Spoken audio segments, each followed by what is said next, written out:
¿Qué tal, amigos? Los saluda Guido Duarte Plata. Tengan ustedes muy buenos días. A partir de hoy y cada semana, los días sábados, de 9 a 10 de la mañana, permítanos ingresar a vuestros hogares para compartir con ustedes los sueños de todos, el desarrollo de nuestra ciudad y de nuestra región, indudablemente, que nos ubique como una zona del país con futuro, con el esfuerzo de sus propios hijos. Al iniciar este programa, reciban también el saludo de María del Pilar Sánchez, que junto a Guido Duarte Plata iniciamos esta nueva presentación en conjunto. Después de casi 20 años, más de 20 años, nos volvemos a reunir frente a los micrófonos para conversar cada semana sobre la visión de futuro de nuestro pueblo y en especial de nuestra región. Muchos son los temas que esperamos abordar, donde ustedes nos informarán y nosotros opinaremos.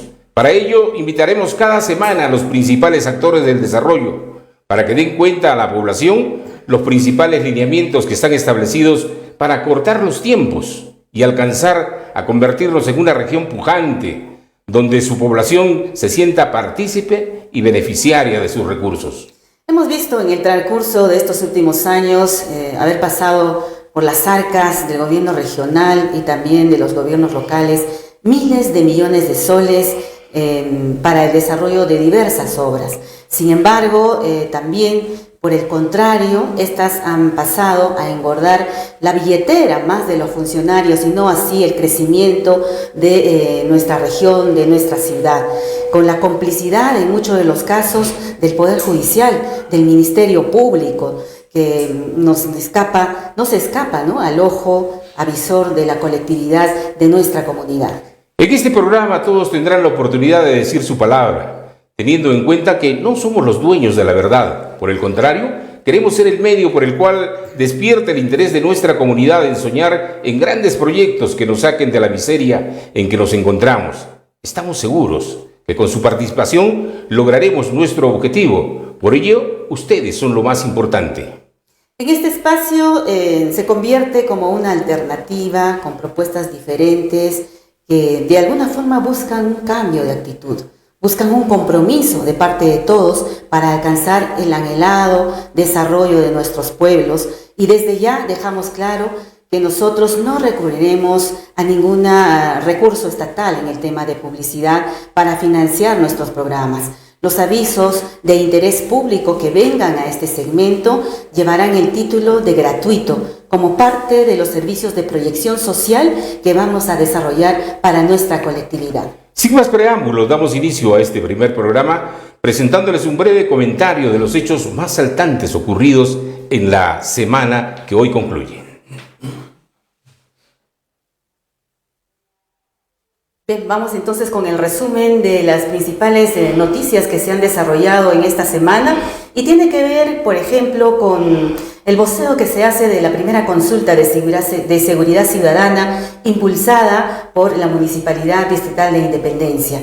Nos parece importante promover esta consulta sobre seguridad ciudadana, pero sin embargo también debemos tener presente los aspectos que garantizan a la población la tranquilidad para movilizarse y evitar ser presa de casos de violaciones, asaltos y muchas otras cosas. Tengamos presente entonces el hecho suscitado, por ejemplo, en diciembre con Heidi Macedo, que según reportes del Ministerio Público se ha dado a conocer que estos hechos de violación y de atentados contra su vida se han desarrollado justamente en el barrio de Nicrupampa, en un centro nocturno. Esto quiere decir que la seguridad ciudadana no está garantizada tampoco en la Municipalidad Distrital de Independencia.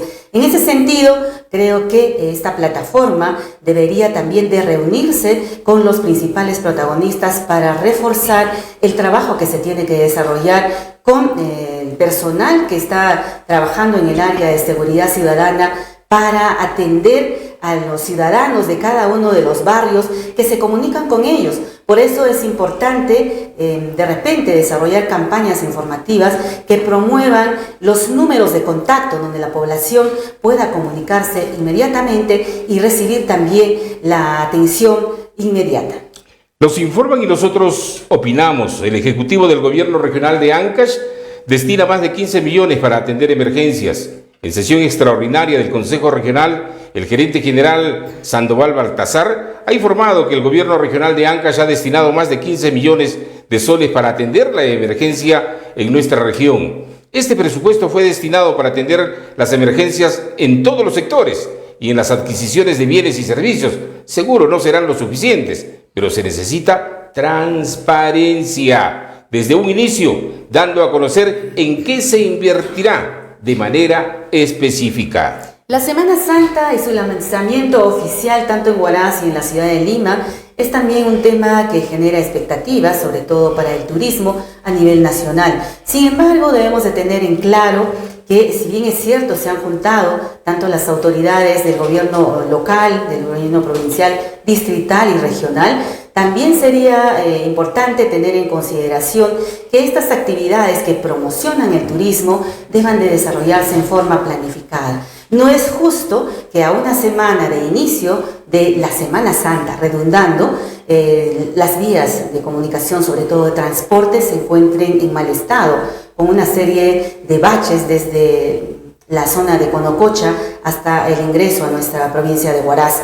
En ese sentido, si bien es cierto, también se han reunido con algunas autoridades a nivel de Lima para poder desarrollar el tema de provías, es importante de repente planificar con mayor anticipación para poder ofrecer a los turistas una ciudad presentable desde las vías de comunicación. Aquí es importante también participar con la Cámara de Comercio de forma integrada, donde participen los empresarios turísticos. No es justo de que con la Semana Santa huaracina se tengan que elevar los precios en el tema de alimentación, de hospedaje, de transporte turístico. Es bueno que se maneje de repente un precio en conjunto, de un acuerdo que se desarrolle en forma integral y que pueda promover de alguna forma el turismo al que nosotros nos debemos.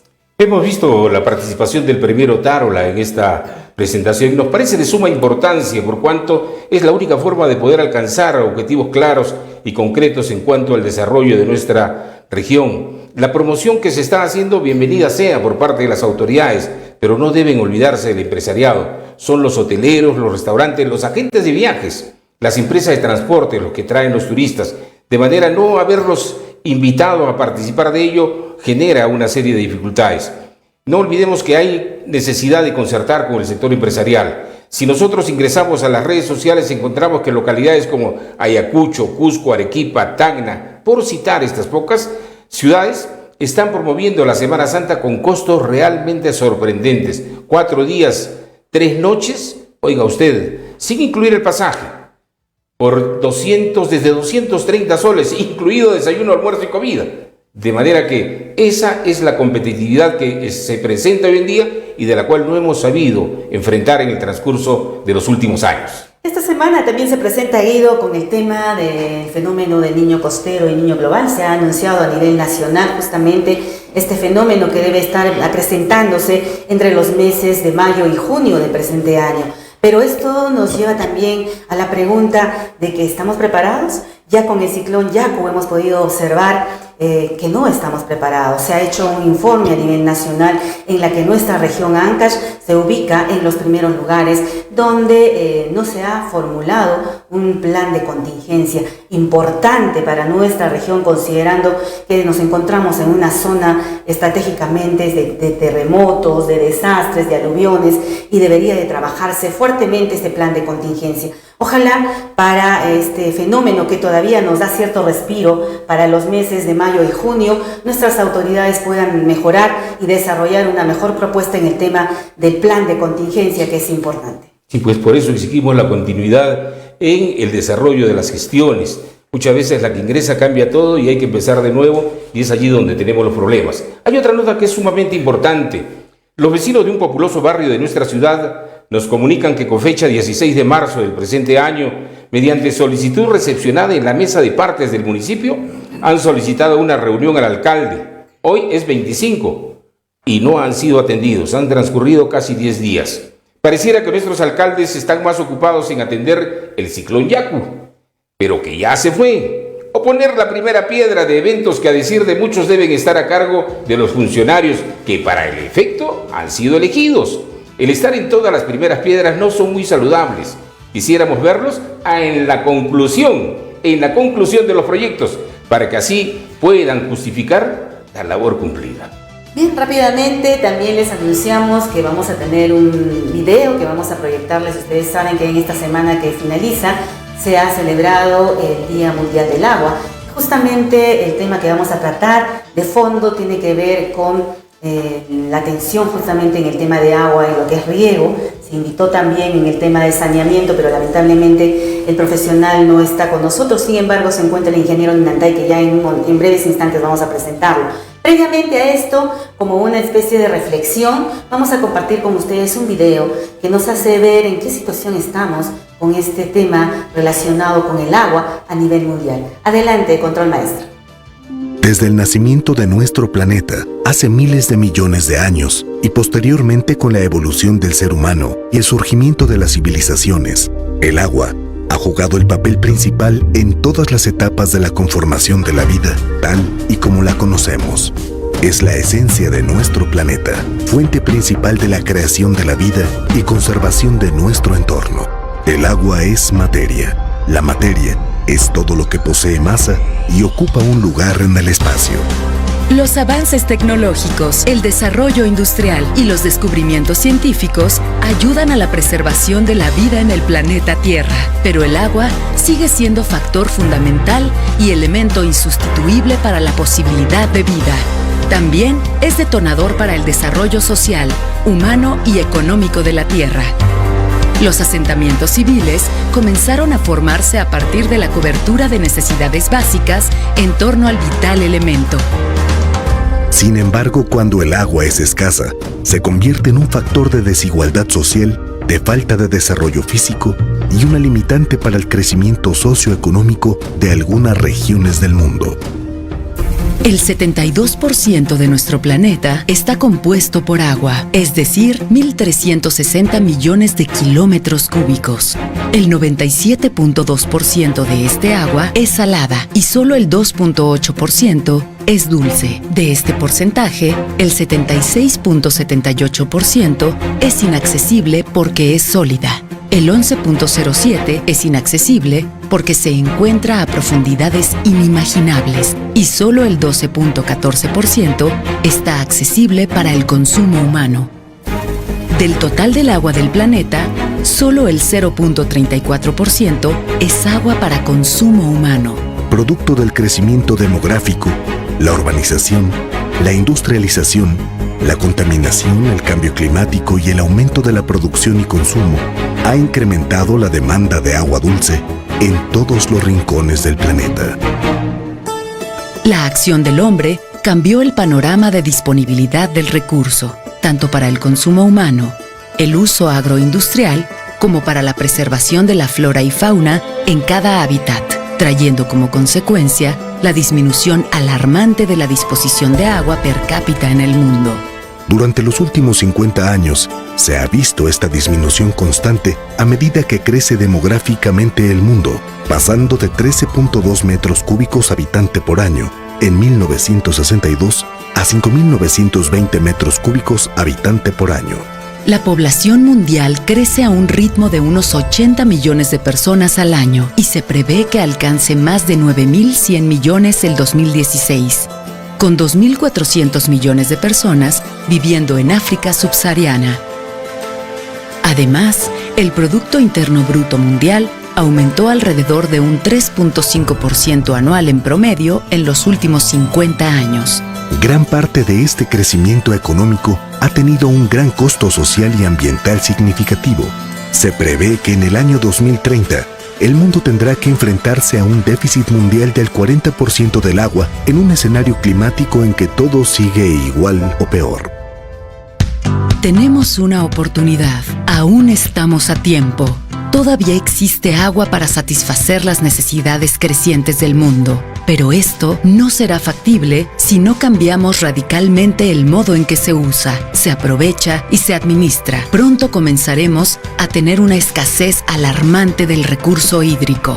Las demandas en competencia entre sí aumentan el riesgo de conflictos localizados y conllevan a decisiones cada vez más difíciles en lo que respecta a la asignación de los recursos y a limitar la expansión de sectores cruciales para el desarrollo sostenible.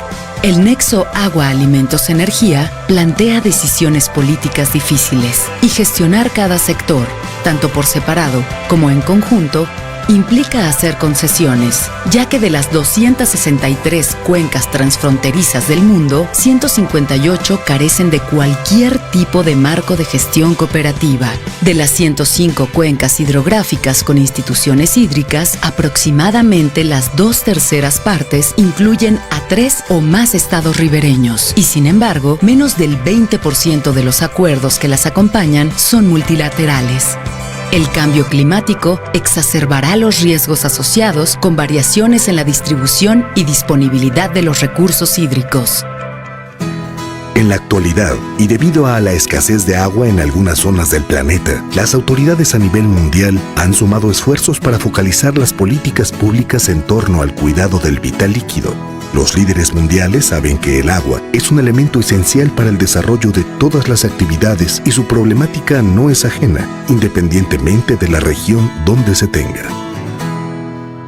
Así nace un término que cada vez suena más: cultura del agua, entendiendo el agua como un elemento escaso, no renovable y que tenemos que cuidar y ahorrar en nuestras actividades cotidianas. Por ello, algunos gobiernos diseñan estrategias para difundir mensajes en torno al uso responsable del agua, que puedan permear en la sociedad para crear en el imaginario colectivo la importancia del cuidado del agua y su adecuado uso, que permita a las futuras generaciones el acceso a ella, permeado el uso excesivo de los recursos naturales que la dañen.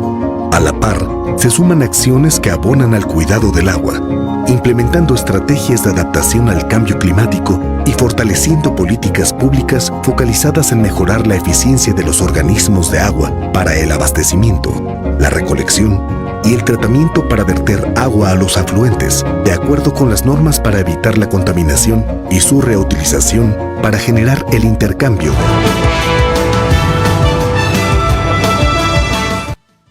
Observado en el video, efectivamente el agua es vida, ¿no? Sin agua no podríamos sobrevivir, y esto a nivel mundial. Y por eso justamente hemos creído importante la presencia del ingeniero Jorge Ninantay Lobatón, quien es el administrador local del agua. Y le agradecemos en verdad, ingeniero, por dedicar este tiempo, día sábado, y poder conversar con nosotros. Creemos importante conversar sobre este tema porque el ALA también tiene que ver con la distribución del agua a la Junta de Usuarios, aun cuando va cambiando todo el tema del trabajo que desarrollaba generalmente el ALA en lo que es la gestión sectorial del agua, ¿no? Ahora ya están mucho más abocados a la ley de los recursos hídricos y el trabajo es mucho más integral. En ese sentido, ingeniero, quisiéramos su saludo en primera instancia y luego coméntenos cómo es que sucede esta transformación y cómo estamos avanzando. Bien, ante todo, muy buenos días. Agradecer a la licenciada María del Pilar Sánchez, también a la dirección del señor Guido Duarte Plata, al canal H de KR, la frecuencia 96.2. Efectivamente, nuestra ley de recursos hídricos, en el marco de la gestión integral de los recursos hídricos, pues esta ley nace en el año 2009, hemos cumplido desde el 13 de marzo del año 2023, 15 años. Lo que esta ley es un total cambio, lo que hemos tenido la Ley General de Agua, la 17752 del año 69, prácticamente esa ley fue de carácter sectorial. Hoy en día esta ley es de carácter multisectorial, que involucra al Sistema Nacional de los Recursos Hídricos, en la cual participan de los tres niveles, ¿no? El gobierno regional, provincial, distrital, las comunidades campesinas, nativas, las organizaciones de usuarios, la asociación civil, entonces prácticamente, y las instituciones públicas y privadas, ¿no? Que le marca pues a una ley, digamos, de una accionar del Estado en la participación de todas las instituciones. Ingeniero, aquí debería que ver, conversando un poco, el tema sectorial nos afectó, nos hizo daño, fue generadora de repente de los conflictos sociales que se produjeron en algún momento, y este tema de los recursos hídricos, de esta gestión integrada, nos permite, como usted dice, trabajar de forma multisectorial, ¿Se está ordenando mejor la administración, el manejo del agua? ¿Se está entendiendo mejor de que el uso del agua no es para uno, sino para todos?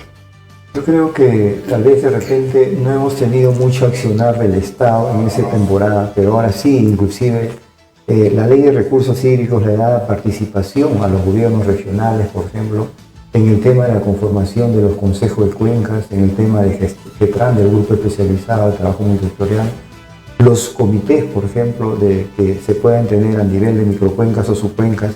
En el tema nosotros estamos enmarcados en el Sistema Nacional de Recursos Hídricos, en el tema de la calidad del agua, en el tema de la cantidad de agua, en el tema de la oportunidad, en el tema de la cultura del agua y el tema del cambio climático.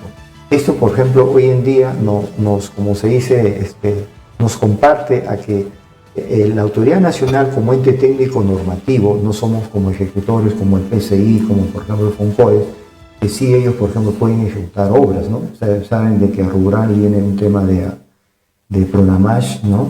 Antes teníamos también áreas naturales protegidas, hoy en día ya no, ahora está dividido, CERNAN, CERFOR, pero al marco de eso nos involucra, por ejemplo, a que ven la problemática de este recurso hídrico, ¿no? Hoy en día, como estamos viendo en el video, la cosa se va, digamos, poner más crítico, ¿no?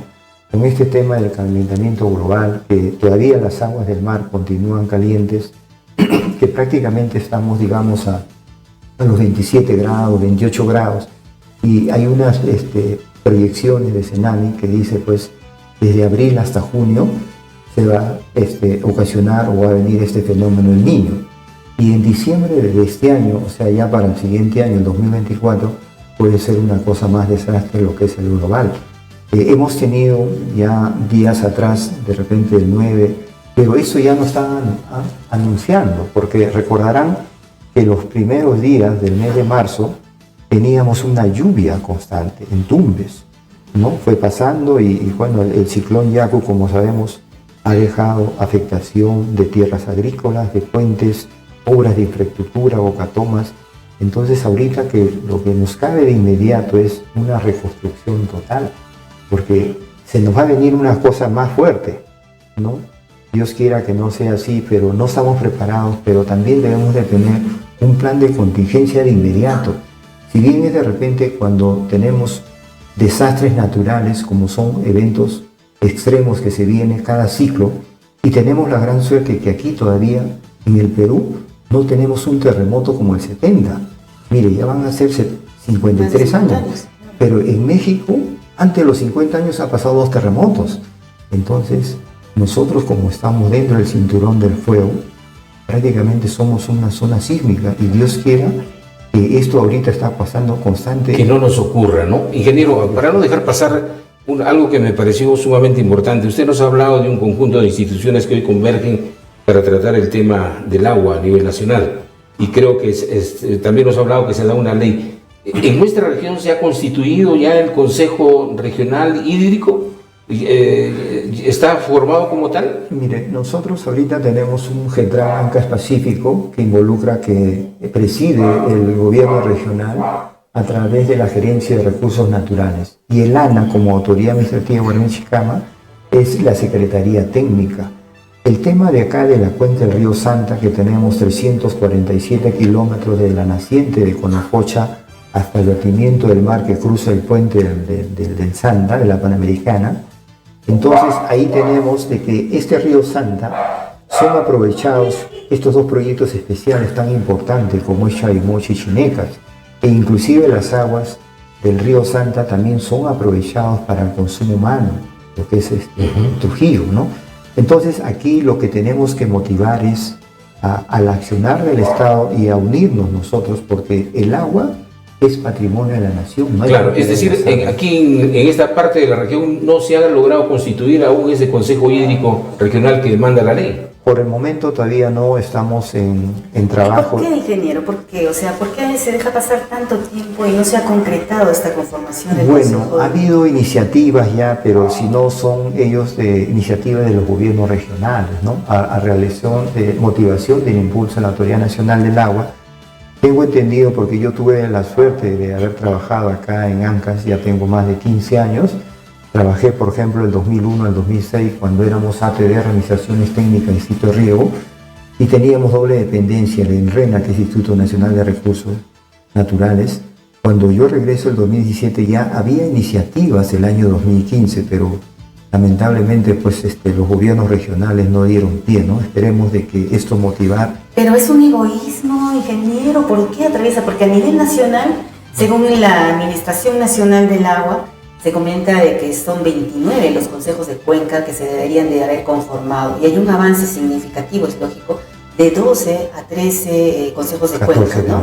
Pero Ancash no figura justamente en estos datos estadísticos, y lo que dice Guido es cierto, o sea, no tenemos, y usted también lo está reafirmando hasta ahora, conformado. Indica usted que también es por la misma desidia del gobierno regional, que no está haciendo el trabajo pertinente de la convocatoria, imagino yo, para poder congregar la participación de estos representantes, ¿no?, de cada una de las provincias de estos ámbitos para poder conformar estos consejos de cuenca. En ese sentido, ingeniero, ¿cómo quedamos, por ejemplo, hablando ya de Huaraz, que le corresponde a usted, con el tema de la subcuenca de Quilcay, por ejemplo? Bien, hay un tema de Quilcay, es un caso especial de que ahí, por ejemplo, tenemos asentamientos de viviendas que prácticamente no tienen un título de propiedad, ¿no? Prácticamente son invasores, para decir en lo cierto, y también ahí no se tiene un respeto a la faja marginal, que es una zona de dominio público. Antes decíamos que es una zona intangible, ¿no? En la cual, ¿cuál es el problema álgido que tenemos ahí, no? Tal vez tenemos que muchas tuberías, de repente PVC de 2 a 4 pulgadas, lo vierten directamente al río sin ningún tratamiento, ¿no? Me estoy refiriendo a las aguas residuales. Prácticamente se está efectuando de repente contaminación con los coliformes fecales, pero ahí prácticamente debería haber inclusive a una planta de tratamiento. Inclusive también debemos de motivar a nuestras autoridades de que debemos de tener plan de tratamiento, porque si recordamos hace 25 años los proyectos se hacían solamente agua, después ya se hacían agua saneamiento, que es alcantarillado, ¿no?, los desagües. Pero ahora los proyectos ya son integrales, ¿no? Agua, saneamiento y plan de tratamiento. Inclusive la Autoridad Nacional del Agua tiene competencia en las fuentes de agua y en el vertimiento. O sea, tiene que pedir una autorización en la fuente y en el vertimiento. Y en el vertimiento es bajo los parámetros de los límites máximos permisibles y los estándares de calidad de agua, los SECA. Entonces, ahí de repente nos queda una labor, digamos, conjunta con todas las autoridades, no solamente la Autoridad Nacional del Agua, los gobiernos regionales, provinciales, las comunidades, las mismas juntas vecinales, porque sabemos pues de que Dios ha querido que no hemos tenido muchos problemas, digamos, en obras de infraestructura en la parte alta. Lo que hemos tenido más problemas es en la parte media y en la parte baja, ¿no? Porque prácticamente hay quebradas secas que se han activado. Y estos fenómenos tenemos conocimientos que se están repitiendo después de 40, 50 años, ¿no? Y esto se puede nuevamente repetir, ¿no? Con este tema que ahorita todo, por ejemplo, la zona costera, Dios quiere que de repente sea paralizado y se ha ido el ciclón Yaku al oeste, que ha llegado a la zona Ica, pero tenemos bastante desastre, ¿no? Eso es incalculable. No sé si Dios quiera que nuestros gobernantes, pues en estos tiempos que le quedan. Usted está diciendo algo muy importante al inicio y lo dijimos también a la presentación del resumen de las noticias, ingeniero. El plan de contingencia es importante, es necesario y se debería de empezar a trabajar. Aparte, usted habla de una planta de tratamiento en la que seguramente está también muy comprometida la EPS, ¿no?, que debería de estar trabajando mano a mano con ustedes y también con las otras instituciones con las que usted dice de forma multisectorial. Es preocupante, Guido, en verdad. No, y al parecer existe poca participación de los gobiernos locales en el tema del agua. Para hablar del agua, probablemente para ellos sea problema de la administración del agua, y ellos han olvidado su real responsabilidad. Es por eso que urge la importancia de implementar este Consejo Regional para saber qué cosa es lo que piensan ellos sobre este tema. Usted nos dijo también respecto al cuidado que hay que tener con las zonas ribereñas de los ríos. A propósito de ello, en el transcurso de las últimas semanas fue bastante comentado el accionar de Huahullac. Huahullac en el año 2099-2000, con autorización mediante resolución del Distrito de Riego, creo de aquel entonces, en función de la ley 17752, me parece, concedió una autorización a la Dirección Regional de Industria y Turismo para ejecutar una obra de acondicionamiento de la faja ribereña en un centro recreacional. Había una poza para crianza de truchas, había una canchas de voleibol, de fulbito, había un anfiteatro para desarrollar actividades al aire libre, habían parrilleros para que la gente concurra los fines de semana, y concurrían no menos de 3.000 a 4.000 personas cada fin de semana a este lugar. Hoy en día han aparecido propietarios cuando la ley con claridad señala que si no han ellos presentado su reclamo, su petición a la autoridad competente luego de 2 años, pues no tienen nada que hacer, son terrenos del Estado. Entonces, ¿qué hacer con ello? Porque incluso intervino la Fiscalía por aquel entonces y fijaron las coordenadas UTM de utilización de toda la faja ribereña de este centro recreacional. Bien, sí, es cierto. Por ejemplo, las fajas marginales las podemos utilizar como vía de acceso, porque nosotros a veces cuando nos desplazamos en la zona costa, por ejemplo, en el caso del Cañón del Pato, vemos pues prácticamente la faja marginal la utilizamos como una vía de acceso, de penetración, pero también nos puede facilitar las fajas marginales como un tema, por ejemplo, de bulevar, un tema depende de cancha deportiva, pero más bien no lo permite la ley, un tema de siembra y cultivo, de construcción de viviendas. Eso no está totalmente permitido, ¿no? Porque si bien es de que existe ya, hay una resolución imperfecta porque esas resoluciones hace 20 años, 30 años, no quiere decir que no tienen validez, sí tienen validez. Lo que pasa de repente, tal vez en esos momentos no teníamos la tecnología de herramienta, como de repente la estación total o hoy en día que tenemos los drones, porque ahora prácticamente para levantar las topografías utilizamos los drones, que es más rápido, ¿no?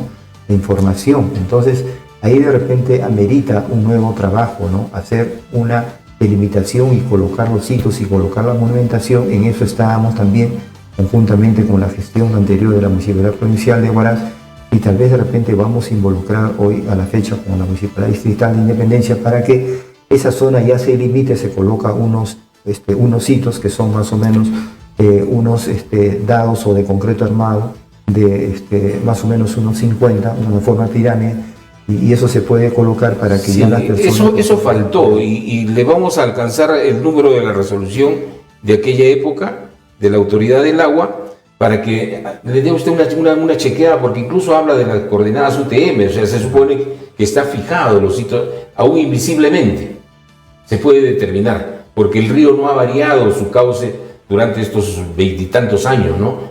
Y los propietarios o supuestos propietarios tampoco han alcanzado un título de propiedad, solamente se han apoderado con la complacencia probablemente y negligencia de los procuradores que no han sabido hacer respetar, porque hubo una inversión del Estado de aproximadamente 1 millón de soles en aquella época para hacer todo eso. Lo principal fue el puente que se reforzó, se hizo un enrocado enorme. Entonces le vamos a alcanzar el número de esa resolución para que usted pueda verificar y ver, colocar esos sitios para que se recupere ese centro recreacional para nuestra comunidad. Claro, Guido, y a propósito, conversábamos nosotros también en los anteriores días de nuestra preocupación de saber a ciencia cierta, y también le hicimos conocer al ingeniero con un documento, cuánto de agua se pierde, ¿no? Porque tenemos entendido más o menos con el porcentaje de un 89% que se utiliza en la agricultura, y solamente se utiliza eficazmente un 30%. Hay un desperdicio de casi 50% de agua, de riego, que no se está utilizando. Entonces, también le preguntábamos, ingeniero, porque entendemos de que existe con esta nueva ley de recursos hídricos el Comité de Gestión de Riesgo, ¿no? Que hasta cierto punto reemplazaría a las juntas de usuarios, de acuerdo a la estructura que justamente lo van a conocer a nivel nacional.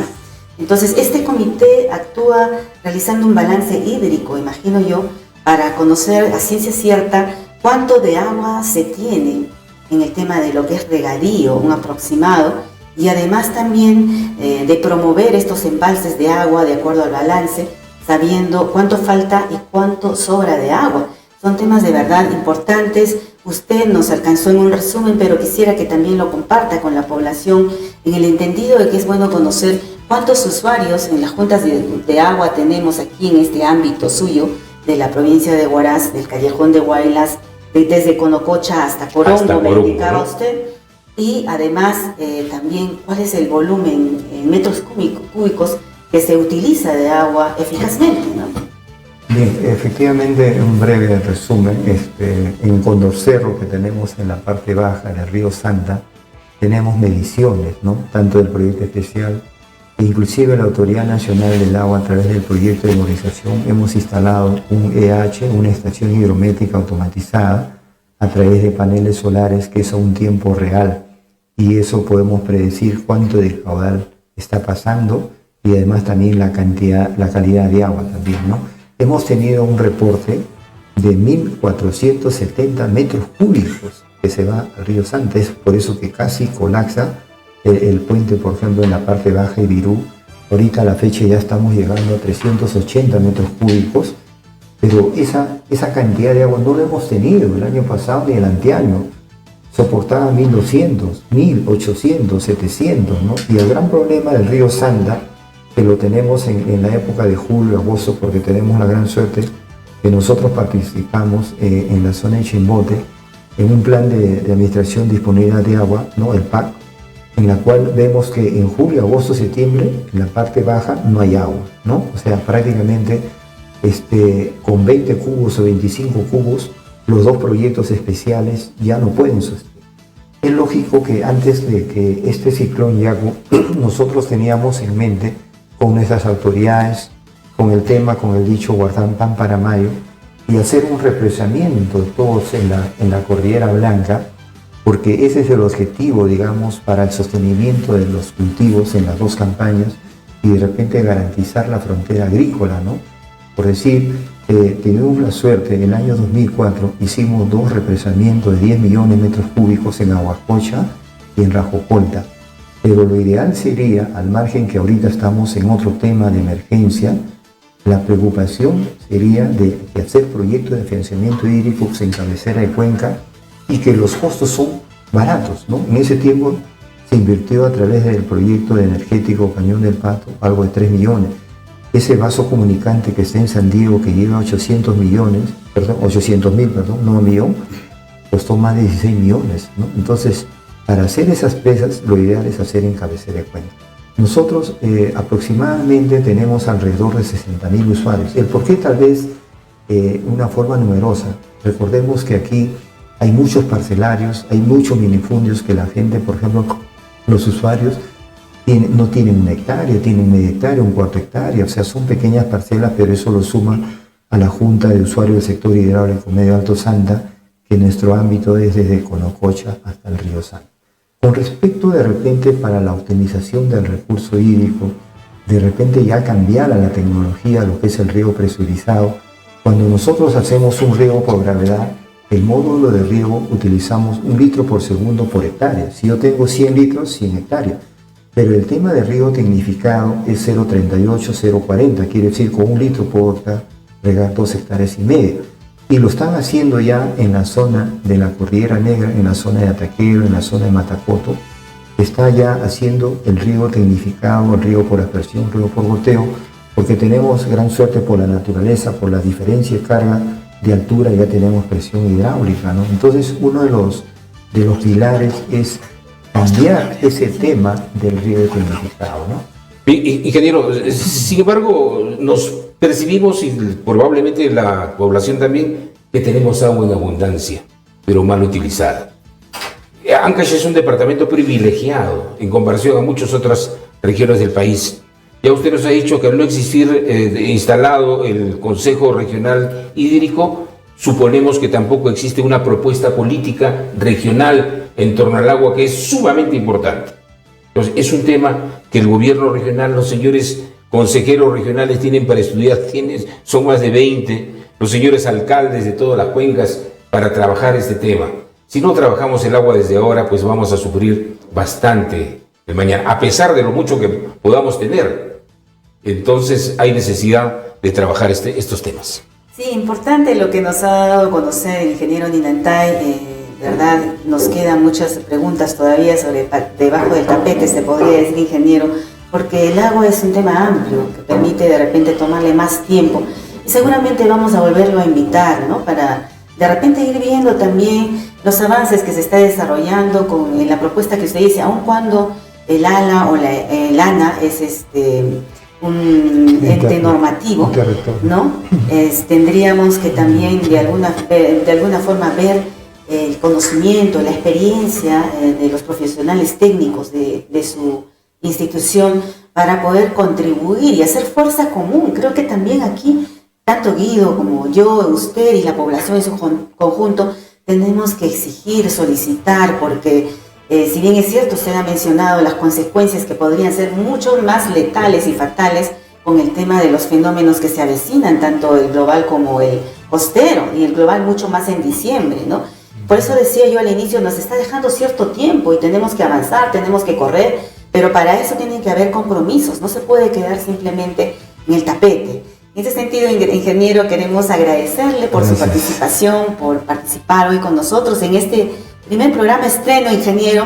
Esperamos que los siguientes sábados podamos igualmente traer a colación dentro de este programa temas álgidos que puedan de alguna forma abrirnos los ojos como sociedad, como comunidad y también como autoridades para poder impulsar proyectos que generen el desarrollo y también el cuidado de nuestra región y de nuestra provincia. Le agradecemos infinitamente. Muchas gracias. Bien, y antes de ir a nuestro siguiente tema, es importante manifestar a nuestros oyentes, a nuestros televidentes, que para el día de hoy también invitamos al presidente del directorio de la empresa de saneamiento, Chavín, al ingeniero Juan Tarazona Minaya. Cruzamos la carta correspondiente, conversamos con él. No hemos recibido respuesta escrita alguna, se le manifestó que venía un representante, pero no ha sido así. Hay muchas preguntas en torno a la EPS. No olvidemos que es una empresa que brinda servicios, por tanto nos interesaría saber cómo va la empresa. ¿Está en rojo o está en azul? Nos interesaría saber si el agua que consume la población es buena o es mala. ¿Tiene arsénico o no tiene arsénico? La Huaraz está creciendo enormemente y la zona de expansión urbana, ¿se tiene previsto ya la captación de agua necesaria para esa zona a futuro? Esos, entre otros, son los temas, Pilar, que dejamos esas interrogantes a los amigos de la EPS que no han respondido a nuestra invitación. Así es. Ingeniero, su despedida, por favor. Despídase usted. Muchas gracias por la invitación. Faltó el tema de la importancia del agua, pero ya será otro momento. Sí, habrá bastante tiempo para conversar. La invitación y de repente será otra oportunidad. También sea bienvenida y la concurrencia de mi persona. Muchas gracias a ustedes y a todos los oyentes. Buen día. Gracias. Gracias, ingeniero. Le pedimos que se quede, por favor, un ratito más tomando asiento. Sí. Que vamos a lanzar un siguiente video. Es una entrevista que hemos sostenido con el economista Richard Moreno Guzmán, con quien también hablamos un poco de nuestros sueños de desarrollo y nos da algunos tips, algunas formas de cómo podemos crecer, desarrollar, donde destaca el tema de la identidad a la que nosotros apostamos. Identidad, institucionalidad y liderazgo. Atento. ¿Cómo estás, Guido? Un saludo muy especial a toda tu audiencia. En verdad encantado de participar en este proyecto tan interesante que inicias el día de hoy, ¿no? Bien, para hablar del futuro de nuestra región y el país, hay necesidad de dar una brevísima ojeada cómo estamos en la globalidad. El mundo parece estar movido por un juego de espejos. Hoy en día, las izquierdas y las derechas son las que están dominando y estamos olvidando hacia dónde debemos apuntar. ¿Qué te merece esta primera parte? Yo creo que es atinada esa reflexión, Guido, en la medida de que, sí, pues, en verdad en el país estamos, como se dice, descontextualizados. Si te das cuenta, a nivel nacional, digamos, la lógica política está más sesgada en una especie de maniqueísmo, ¿no? El maniqueísmo que implica ver al otro como si fuera tu enemigo, por lo tanto tienes que destruirlo, entonces lo estigmatizas y entonces vemos la lógica de capitalistas versus comunistas, ¿no? Entonces, ¿Cómo evitar esa gran confusión que hoy en día se percibe en la comunidad? Yo creo que, o sea, digamos, la estigmatización, esta que justamente estamos hablando, de eliminar al otro y sesgarnos a una discusión que finalmente era, pues, un debate quizá de los 70, ha hecho de que de alguna forma descuidemos o nos descontextualicemos respecto a lo que ocurre en el mundo. En el mundo no hay una pelea izquierda-derecha, no hay una pelea si es comunista, un país comunista o un capitalista. Lo que en el mundo está viendo en estos momentos es un enfrentamiento geopolítico, ¿ya? Que al final, según lo que ya manifiestan referentes del sistema como BlackRock, que es un gigabanco, según lo que dice el mismo presidente Biden, según lo que dicen otros entendidos en la materia, estamos entrando a un nuevo orden mundial. Y de hecho, ese nuevo orden mundial te plantea un contexto en el cual los países no tienen que estar pensando necesariamente en si eres de izquierda o de derecha, o si eres comunista o no comunista, sino más bien cuál es el interés geopolítico que tienen, porque los países tienen intereses,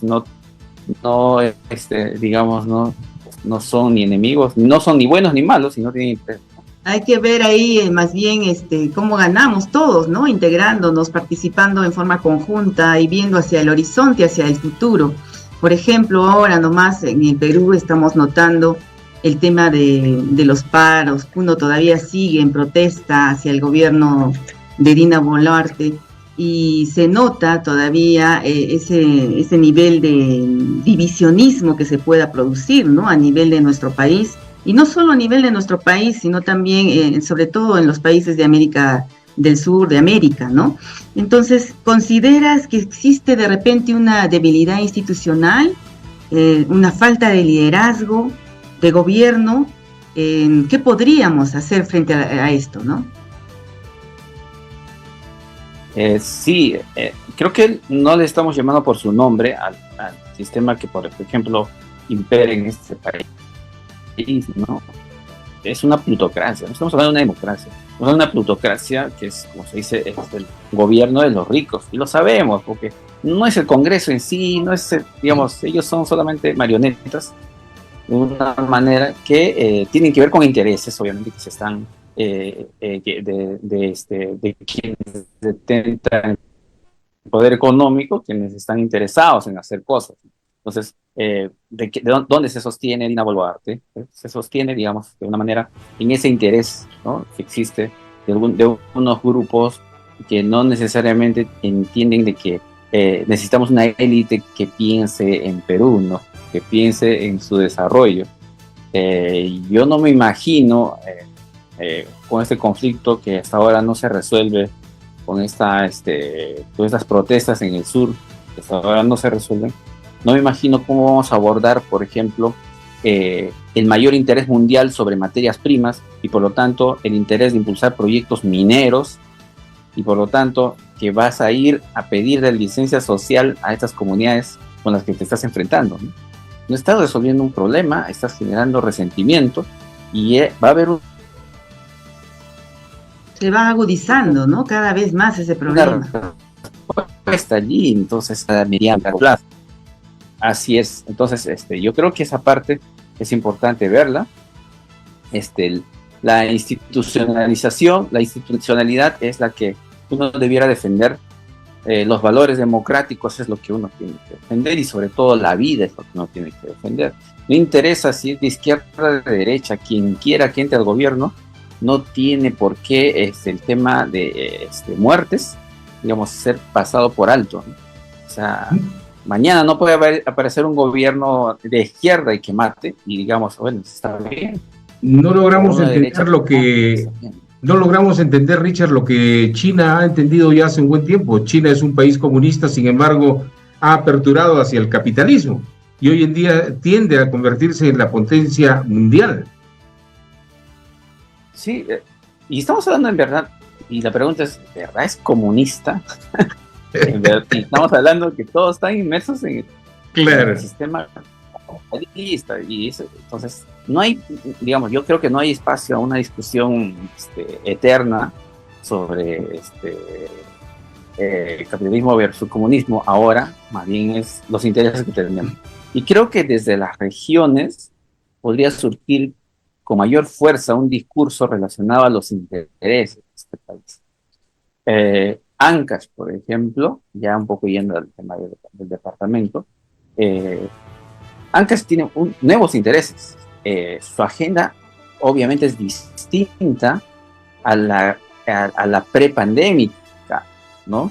Pero tenemos políticos que piensan que seguimos en el 2019, ¿no? Te están planteando salidas, discursos del 2019. Es como si la pandemia hubiera sido solamente una película o una serie de televisión y han salido y las cosas siguen igual, y no es así. En Ancash tenemos interés concreto sobre el tema de la producción de energía. El gas que se produce en el país, ¿de qué manera debe fluir con mayor fuerza en el departamento? Porque la crisis internacional, la guerra es energética, de petróleo, tenemos gas. Entonces, ¿cómo eso debe entrar? Antes en realidad se presenta como una región biodiversa, ¿no? Así lo menciona también la visión estructurada por nuestra región, una región con un territorio biodiverso y también articulado con una equidad social, una identidad también histórica, cultural, que es importante, y turísticamente también y económicamente competitivo y sostenible. Sin embargo, las palabras están muy bien escritas, ¿no? Pero cuando vamos a los hechos, notamos que en competitividad estamos cero, por ejemplo, ¿no? En el tema de turismo igualmente. Frente a eso, entonces, ¿cuál sería el camino? ¿Hacia dónde tendríamos que apostar? Yo creo que urge un liderazgo, Ancash. Un liderazgo que justamente de alguna forma oriente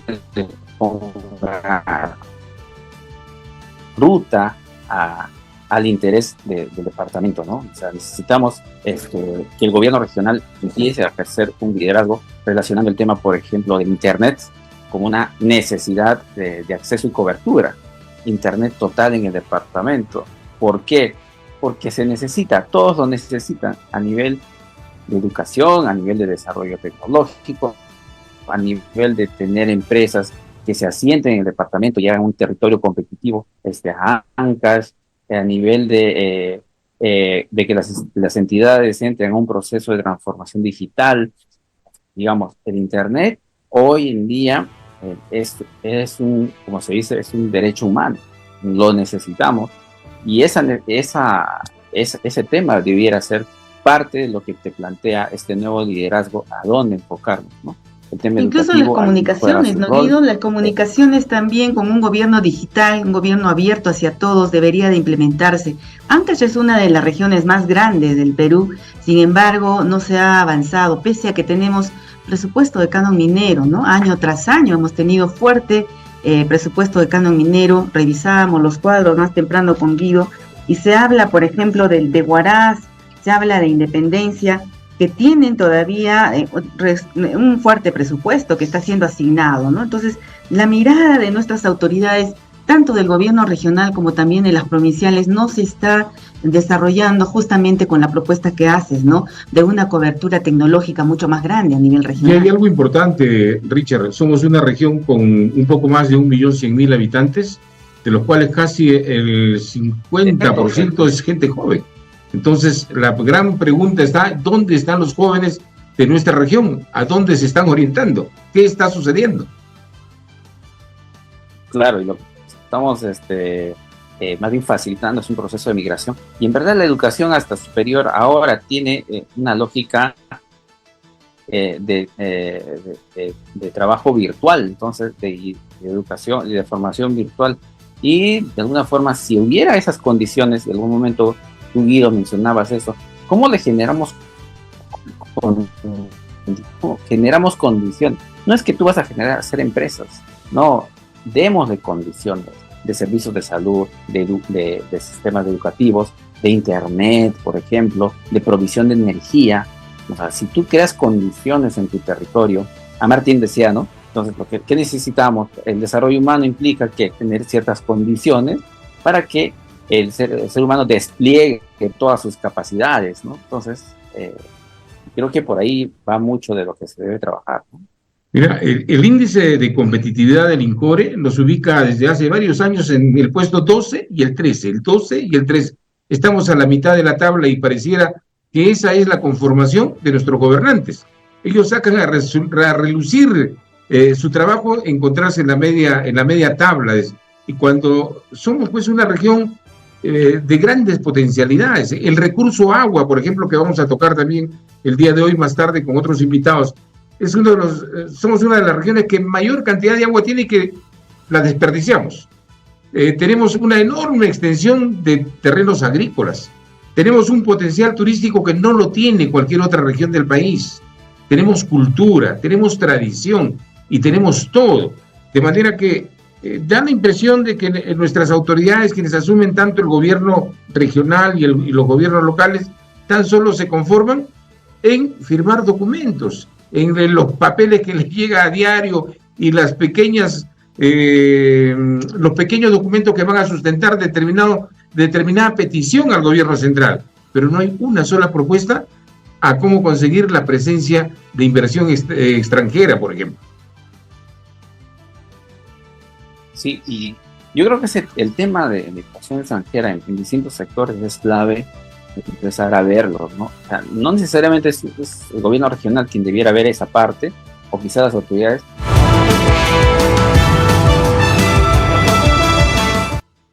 Bien importante lo que hemos podido conversar con el economista Richard Moreno Bustos. En verdad nos da algunas pinceladas de hacia dónde tenemos que apuntar. Él sugiere, por ejemplo, de también crear una oficina de planificación regional, y eso es preponderante, importante, ¿no? Tenemos que saber hacia dónde vamos, cuál es nuestra visión, nuestra misión. Si bien es cierto, están escritos, pero no nos orientamos hacia eso. También nos ha recordado la carencia de liderazgo y la falta de una conciencia regional que permita al ciudadano empoderarse de este tipo de temas. No se va a poder lograr solo con el accionar de las autoridades o prensa como la nuestra que esté recordándoles permanentemente, si es que el ciudadano común